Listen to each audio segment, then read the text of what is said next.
Since the field of his missionary work is in Ukraine, while he himself is a Nigerian native, many are twice as shocked.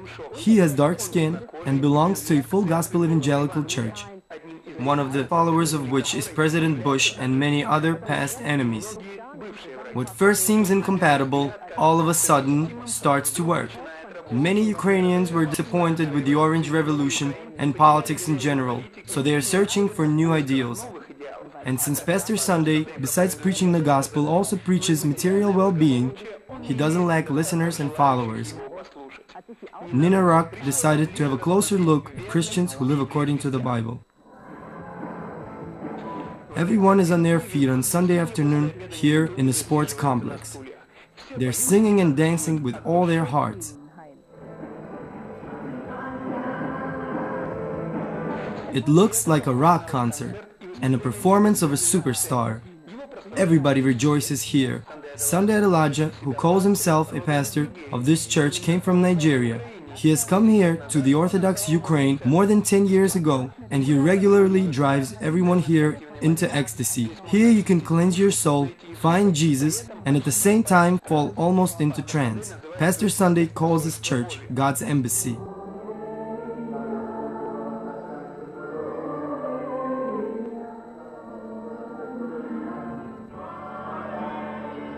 According to his words, his church has more than 25,000 members in Kiev only. A Kubyshkin family is also a part of this church. Natasha and her husband attend all of Pastor Sunday's sermons. Most of his sermons are like school lessons. Brothers and sisters, how can we recognize a God-fearing person? Not because he goes to church or he knows me personally, says Pastor Sunday, but you will know him by his deeds.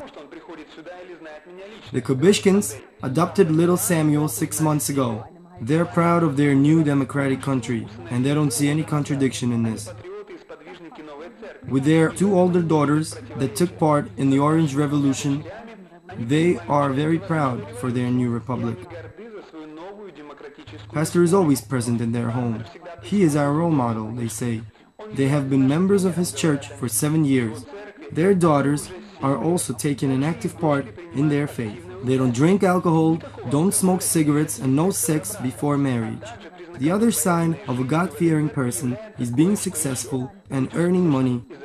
I am a member of the 1000 Club, the club of Christian millionaires. And all of us want to become millionaires in 2 or 3 years. And I am confident that I will reach this goal because God loves those who are successful. Victor made up his mind to become rich by selling massaging beds with special stones that radiate with infrared rays that help the body heal itself faster. All you need to do is believe. Before the person who is interested can try the bed, he must take a quick course of anatomy and emotional preparation.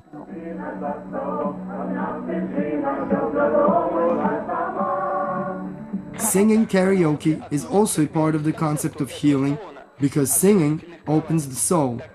This countrywide business belongs to one of Pastor Sunday's followers, and Victor works as a branch manager in one of them. He already has a few of these open.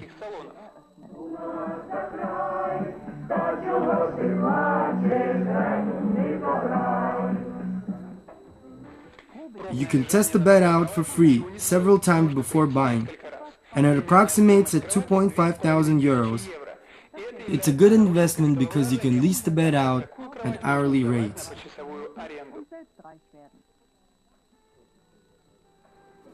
Here we are introducing a new concept of healthier Ukraine. We drink water instead of vodka. We want to have a healthier and successful country. As for people who come here, they feel better already after their first hour. And after several visits, many people throw away their walking sticks and the short-sighted begin to see clear again. Miracles aren't alien to the Orthodox Church either, but Pastor Sunday and his followers pass all boundaries. It is more than 1,000 years ago that Ukraine accepted Christianity as national religion. During the time of Soviet Union, the churches were persecuted, but present government guarantees freedom of religion. Although many practice an Orthodox religion, Protestant churches have lots of followers especially among youth, as they don't know about the old Orthodox customs.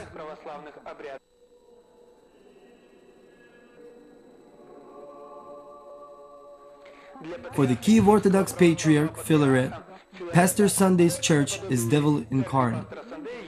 According to his words, he should preach in his homeland. Africa is a big continent and a huge field for the work of such people as Sunday Adelaja. But he has come here and uses our liberal religious law to propagate that which has nothing to do with the kingdom of heaven. It's a totalitarian sect.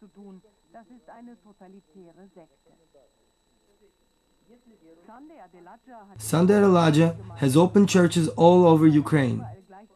As he can't be everywhere at once, he communicates with people through internet. Someone is interested if we can listen to non-Christian music. Sunday answers that everything depends on the content of the song. Sundays would gladly help Russians to know God, but he is not allowed there. Of course, he says, if churches like ours begin to grow in Russia, then Kremlin will lose control, because our members are taught to be free, and instead of fearing rulers of this world, they only fear God. And if they have no fear, then they can't be controlled. That's why they're afraid of us. Pastor Sunday easily fills the sports complex, which is situated on the east side of Kiev. And his church has no financial problems because Pastor encourages everybody who can pay tithes, and many do this. After all, the donations are also a part of a God-fearing life. Spenden gehört zum gottesfürchtigen Leben dazu.